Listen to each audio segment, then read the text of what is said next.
If the Denver Broncos are going to travel to Allegiant Stadium and beat the Las Vegas Raiders, their secondary is going to be very critical in slowing down Derek Carr and that Raiders offense. Not to mention, can Drew Lock and the Broncos offense generate any rhythm against the Raiders defense? We dive into every analysis-based piece on the passing game, the running game, and what the Broncos need to do to attack the Raiders defense. Then we give you ideas as to what to watch for on Sunday. Javonte Williams is approaching a very important metric. Can he get it? You hear that and much more on today's brand new episode, Locked on Broncos.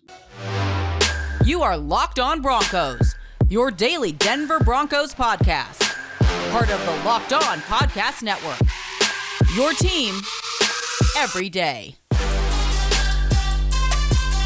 What's up, Broncos country? Welcome back into a brand new episode, Locked on Broncos, your daily Denver Broncos podcast here on the Locked on NFL Network, your team every day from the South Stands to the end zone. I'm your host, as always, Cody Roark, joined alongside by my co-host, Sayre Bedinger. Both of us, we cover the Denver Broncos for the Locked on Network and 9 News. Merry Christmas Eve to everybody all across Broncos country. Your love, your support for this show means everything to us. Thank you for making Locked on Broncos your first listen of the day every single day. You can get us on your favorite podcasting provider, free and available everywhere, and you can also get us here on YouTube. Sayre, my friend, just a gift to be able to do another show with you here again, my friend. Merry Christmas Eve to you and your family, and we got a lot to talk about for Broncos country here today. We do. Merry Christmas Eve to you as well, Cody, and to everybody listening.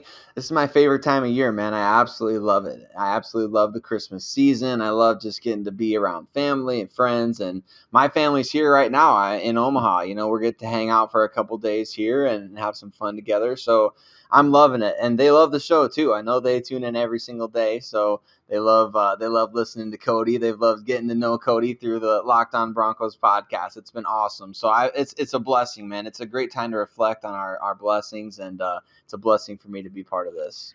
Just wait for Sayre to bless your timelines on Twitter at Sayre Bedinger with his latest shoe drip from what he gets on Christmas. I know you will not be disappointed, folks. Just, you heard it here first here, Locked on Broncos. But Sayre, look, we got to talk about a lot here. Obviously, the Broncos, Raiders, 2-7-7 teams. Obviously, a great episode yesterday with your boy Q. He's our boy Q of the Locked on Raiders podcast. Broncos fans loved him. But really, it's focused on the Broncos defense here, because I think that if Denver's going to go into Allegiant Stadium and have a chance to beat this Raiders team, a lot of it's going to be contingent upon how the secondary plays against this Raiders offense. Now, I will say this, the Broncos passing defense coming into this game, they're 5th in the NFL. That's a great metric. And I think a lot of that's been really solidified since Ronald Darby came back and Patrick Surtain's been the starting guy opposite. And obviously you have Justin Simmons, Kareem Jackson, other guys getting the mix. Bryce Callahan, obviously this is going to be a second week back. That's going to be huge. They are taking on a Raiders passing offense that is 2nd in the NFL in terms of passing yards.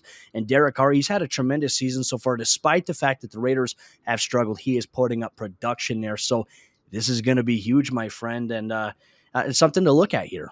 It really is. That's a surprising statistic. You know, the Broncos send out the weekly release packet with all the different information. And, of course, you could just easily look up the Raiders season statistics. But I think anybody would be surprised to find out they're 2nd in passing. I mean, That's kudos to them for being able to put up numbers, even if some of that is in garbage time. But, man, we've seen some really good passing performances from Derek Carr this season, notably against the Broncos, against the Dallas Cowboys. Those games come to mind. So, obviously, though, the Broncos' kryptonite, we know this, Cody. It's been Darren Waller. And Darren Waller is a guy who we know from many media sessions in the last couple years. Man, he's an athletic, wide receiver-like tight end out there who can do anything after the catch. He's just so fast. He's so athletic. We know all this, but he might not be playing in this game. In fact, I don't think he's going to play in this game. From what we heard from Q, from what we've seen this week, and if he doesn't play in this game, Cody, that 2nd-ranked passing attack is going to have to go to one of a couple of guys as kind of the featured option, either Hunter Renfrow, Bryan Edwards. And I'm interested to know from you, what do you think? Who do you think the Broncos need to key in on if it's one of those two guys? It's really tough. The easy answer for me would say like Hunter Renfrow, right? Because he's in the slot. But, for Bryce Callahan coming back, I think in times where Bryce has played against Renfrow, he's done pretty well for the most part. Now, in the last matchup, I thought that Patrick Surtain did a really good job on Bryan Edwards. However, they got off to a hot start against the Cleveland Browns this past week. We saw Derek Carr throw a beautiful back shoulder to Bryan Edwards. So I think they're going to go to him early, but Hunter Renfrow is going to be a guy that sees probably 7 7 to 8 total targets in this game. And then you still have to account for Foster Moreau, who's the backup tight end behind Darren Waller. They still have guys, but I think the overall downfield impact that they had in that first matchup, and particularly Henry Ruggs burnt the Broncos in that game. He's no longer on the team. He's no longer in the league. That dynamic goes away a little bit. So I kind of like how it goes here. Now, I got to ask you the question, Sayre. If you were going to match up the Broncos secondary, the starters that they have at cornerback versus the wide receivers, let's factor in Hunter Renfrow, Bryan Edwards, and even potentially Zay Jones, who would you match up on who? I would start with Hunter Renfrow, and I'd say, man, I feel pretty good about Bryce Callahan being back out there, right? He kind of got the opportunity to get his feet wet. Of course, against Tyler Boyd, the Broncos didn't have the best game. I mean, Tyler Boyd was really the only guy on the Cincinnati offense that beat the Broncos in the passing game. So that may not inspire the most confidence in putting Bryce Callahan up against Hunter Renfrow, but that's the matchup that I would want personally. I think that's kind of your best on best. Bryce Callahan is still really good when he's healthy, and he's healthy. He finally got the chance to get back and get his feet wet. I'd say on Bryan Edwards, I'm putting Patrick Surtain. And I think that Bryan Edwards has really kind of made it, established himself as a true threat on any given play. And not that Zay Jones hasn't necessarily, but I think Edwards is just the more consistent option. And Derek Carr, like you said, I mean, he trusts him to throw that back shoulder throw. I mean, he trusts Bryan Edwards out there. So I think we're going to get to see a little SEC matchup there between two guys who went at it against each other in college, in Bryan Edwards and Patrick Surtain. And then I'd put Darby on Zay Jones. I think that's a solid matchup right there. Darby probably easily, better, the better option of the two. If you had to say, who's going to win that matchup, I'd say you're really favored heavily there with Darby. And the Broncos being fully healthy at this point in the secondary, going up against a Darren Waller-less Raiders offense, I'd say that really, really helps them, especially, like you said, since the Raiders no longer have Henry Ruggs. I mean, it's going to be huge for this Broncos defense. It's going to come down to the secondary. The Raiders have really struggled running the ball consistently this year. Denver's still going to have to account for it, because the last time that the Raiders came to town and played Denver, they ran all over. I mean, we're talking about Kenyon Drake and Josh Jacobs. The Broncos' run defense was abysmal, and that was the game they lost, obviously, Alexander Johnson. So they put Curtis Robinson in there, and they just, it was rough. We didn't have the Baron Brownings and the Kenny Youngs. And Kenny Young's still going through protocol. I'm not sure if he's going to play in this, but we didn't have the Baron Brownings, the Jonas Griffiths at this time. So I think the Broncos might have a little bit more of an advantage now than they did in that first matchup. In Broncos country, coming up here in just a moment, Sayre and I, we're going to talk about the Broncos offense, and can Drew Lock and the Broncos offense generate momentum against a Raiders defense that does struggle in various areas. We talk about where they can attack and what they need to do coming up here in just a moment. But before we do that, let me tell you about the sponsor. Today's episode, Lockdown Broncos. So good friends over there at Built Bar. Ladies and gentlemen, the best tasting protein bar that is out there on the market. You've heard Sayre and I rave about it so many times. Sayre has got his family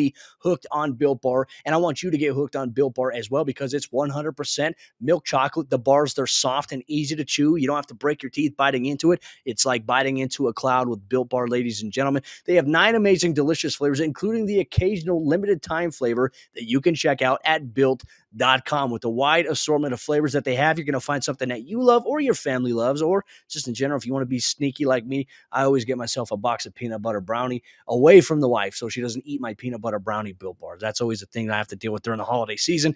Not to mention, I love Built Bar because it gives me that extra fuel when I need to sit at my desk for a morning, crank out content, and then I need to go work out. Sometimes I don't eat, so I grab a protein bar, I grab the Built Bar out of the fridge, take a bite into it. It gives me the fuel to get through my workout and to get back into the game. So, Sayre, that's one thing I always appreciate about it. And obviously, everybody has their own favorite flavors. And if you're friends with Santa Claus, look, you only have a couple days before he comes to town. So ask him if he can deliver you some Built Bar in your stocking today. Go to Built.com, use promo code LOCK15. That's going to get you 15% off your next order at Built.com. Once again, promo code LOCK15 gets you 15% off at Built.com.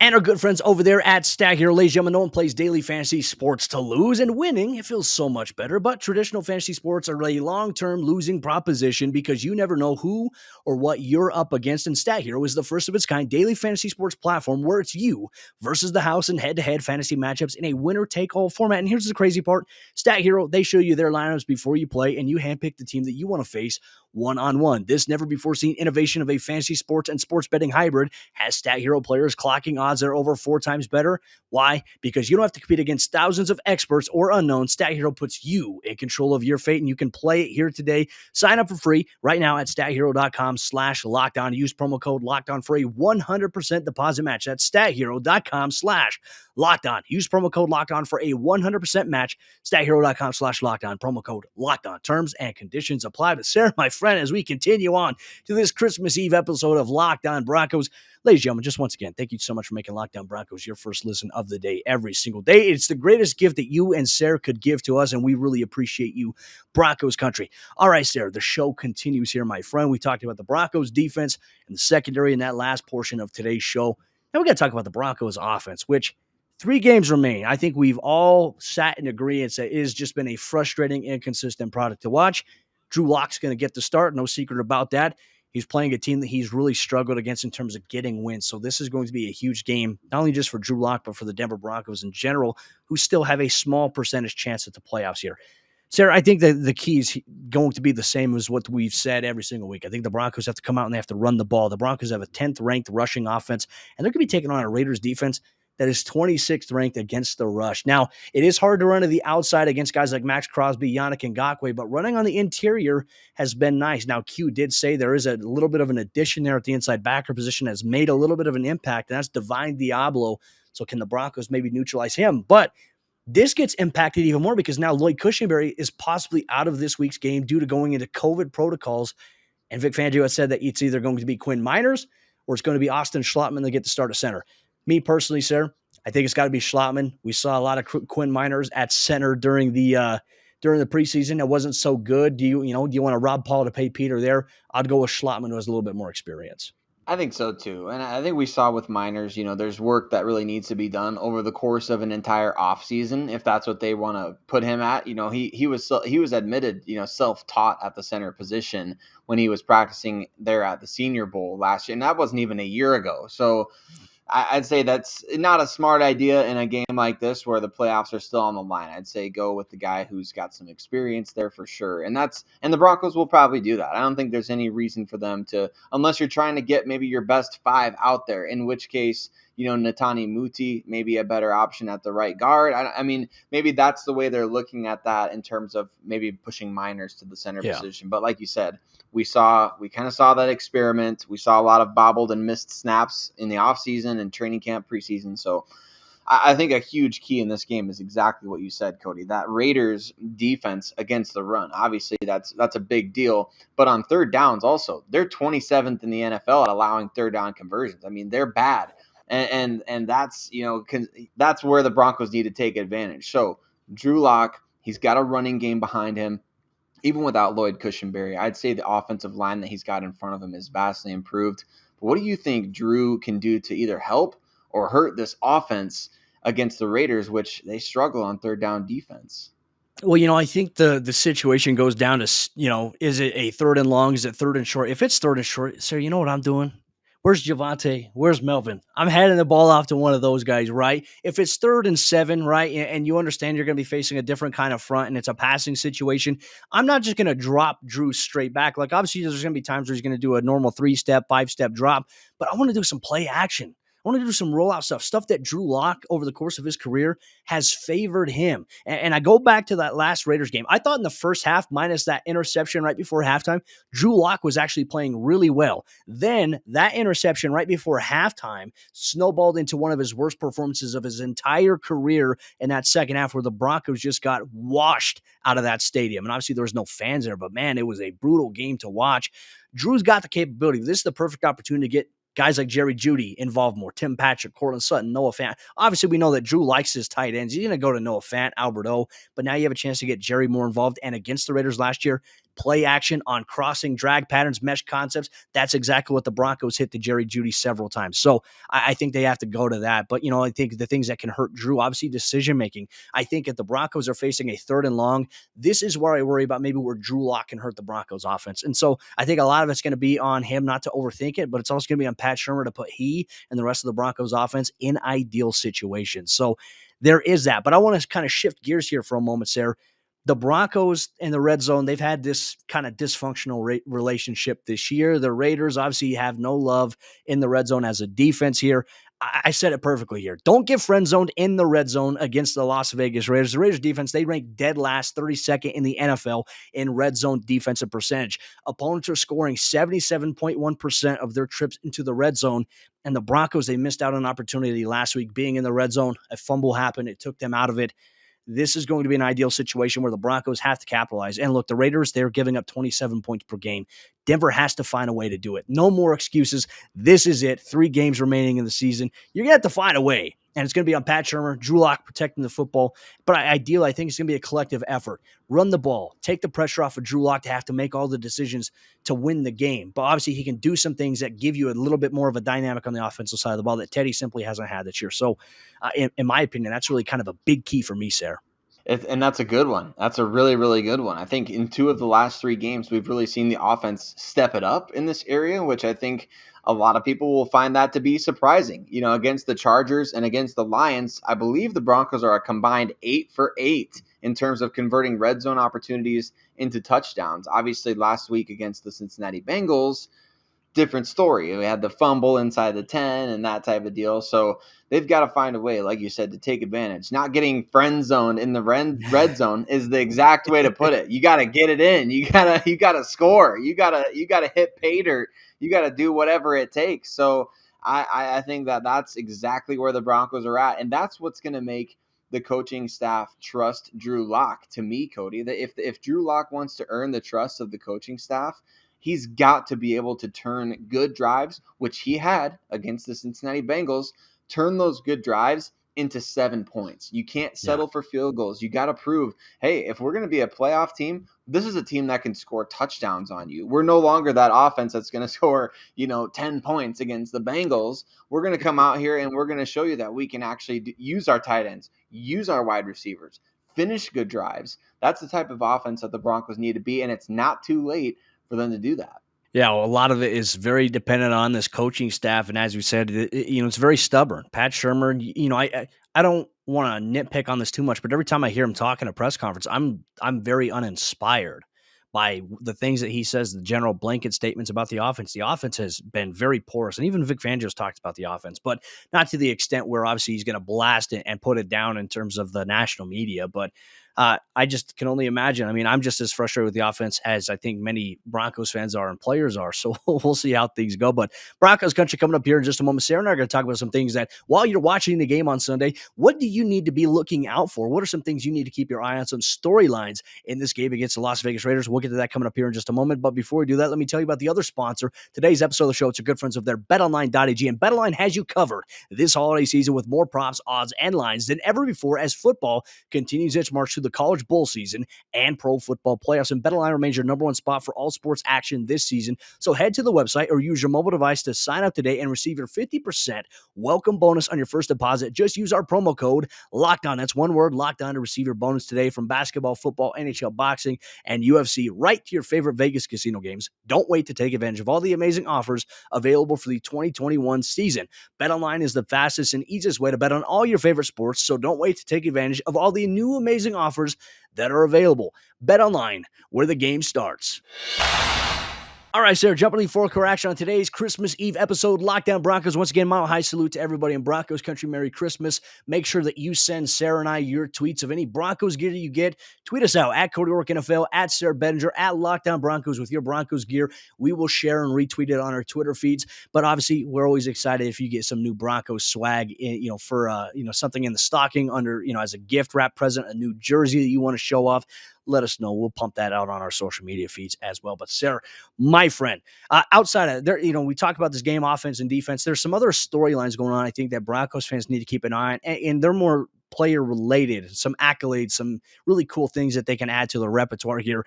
I want to talk about Javonte Williams. Okay. He's close to 1,000 yards rushing. And I think he's going to, if barring anything tragic, he's going to get it this season, but he just needs 185 total rushing yards to hit 1K. Obviously, the last Bronco to do that, in terms of a guy that was a rookie, guess who it was? It was Phillip Lindsay. Javonte Williams, the fact that he is this close to 1K with not as many carries, I believe he's got like 100 carries less than some of the other guys out there that have really good production. And his production, he is 9th in the NFL in rushing, if I'm not mistaken, just for a guy who's been super limited in how he's been used. So that right there is something that Broncos fans need to look at. But apparently there's another Broncos rookie that could accomplish something this weekend. Yeah, exactly. This rookie class, Cody, is just awesome. And Patrick Surtain II, the Pro Bowl snub, and we're not going to talk a lot about that because really who cares? I mean, we have Patrick Surtain on the team. Who cares if one of the Pro Bowl rosters gets him?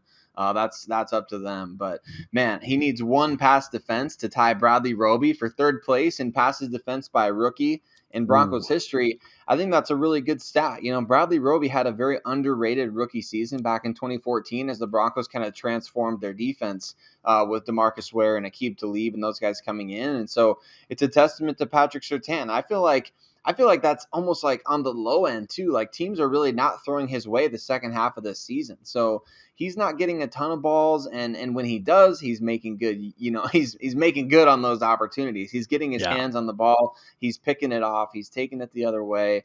Really, really good stuff from him. And on the other side of the ball, we got a wide receiver who's, coming up on maybe a career high potentially in this game. We'll see. Well, looking at Tim Patrick, Timmy P, obviously a beneficiary of a good payday, and he caught a touchdown last week, and I loved his celebration. He just went up, high pointed it, pointed at the DB, and was like, "You're small." I love that. Like in the NFL, wants to obviously throw a flag for taunting. It's such a joke that they do that, but Tim Patrick, he just needs one touchdown reception in this game to tie his single season career high in touchdowns with 6, which he did last year. He has a chance to tie it this week, and if he gets 2, he has a chance to break it and have a new career high with 7. So some things to watch if you were the Broncos, if you're watching the Broncos on the offensive side of the ball, a big beneficiary of that. And it's super possible now that Drew's at quarterback. But there's one guy on the Broncos defense, Sayre, that has just been absolutely reliable. He's been an Iron Man for the last several years, obviously since his inception, even coming to the NFL. I mean, dating back to that. What is another thing the Broncos fans should be watching for with the defensive player? Let's see if Kareem Jackson can get 9 tackles, right? Because if he gets 9 tackles, he'll be one of only 4 active defensive backs to hit 800 tackles since entering the league in 2010. Golly. And for a guy who was drafted at the cornerback position, are you kidding me? Kudos to this Broncos coaching staff for seeing the potential in Kareem Jackson, just in terms of being a safety and being that kind of missile. I mean, he's a missile out there, man. He's so much fun to watch. And he just plays. I love that Vic Fangio gave him that shout out at the Detroit game where he just kind of laid his body on the line. Yeah, he's an all-timer, man, and I love that. I love seeing him play. So he could hit that huge milestone, 800 tackles, and for him to he doesn't miss time. Like you said, he's an Iron Man. So it's crazy that he's able to do that. And another guy that the Broncos brought in as a free agent within the last couple of years, he's got a chance to do something pretty special on Sunday as well. Well, yeah, Melvin Gordon's looking for a payday here, Sayre, and he has an opportunity to really extend, I think, the optics, because I think so many people overlook this, but Melvin Gordon needs 1 touchdown to tie Saints running back Alvin Kamara, who has 67 touchdowns, for the second most offensive touchdowns by an active running back since 2015. So Kamara since 2015 has 67 total touchdowns. Melvin Gordon can tie him with 1 this week, which also I think goes back to another thing. Like Melvin Gordon does have value, and I know people don't want to pay him, but guess what, ladies and gentlemen? It's not your money. It's not my money. So, if the Broncos want to have a dynamic rushing duo for a guy who has obviously been very productive, let's see what he can also do with a new offensive coordinator that maybe utilizes he and everybody else in the way that they should be. I don't know. I'm just saying it could pay off even more, and maybe George Paton is going to invest in that. I know Broncos country has their split thoughts on that, but let us know in the comment section down below some of the keys you're looking for in this weekend's game against the Las Vegas Raiders. Obviously, thank you so much, Broncos country, for tuning in here once again. Merry Christmas Eve to you and yours. We will see you on Sunday on YouTube on Locked On Broncos with the post-game report, and the Broncos take on the Las Vegas Raiders. For the audio podcast, you'll get that on Monday morning for your commute to work, or if you want to work out first thing in the morning and listen to us, we have you covered here. The Locked On Broncos podcast every single day. There is no offseason for the true fans. Sayre and I, we got you covered all year long with all things Denver Broncos talk. We appreciate you, Broncos country. Mile high salute. Merry Christmas, and we will see you on Sunday for a brand new episode, Locked On Broncos.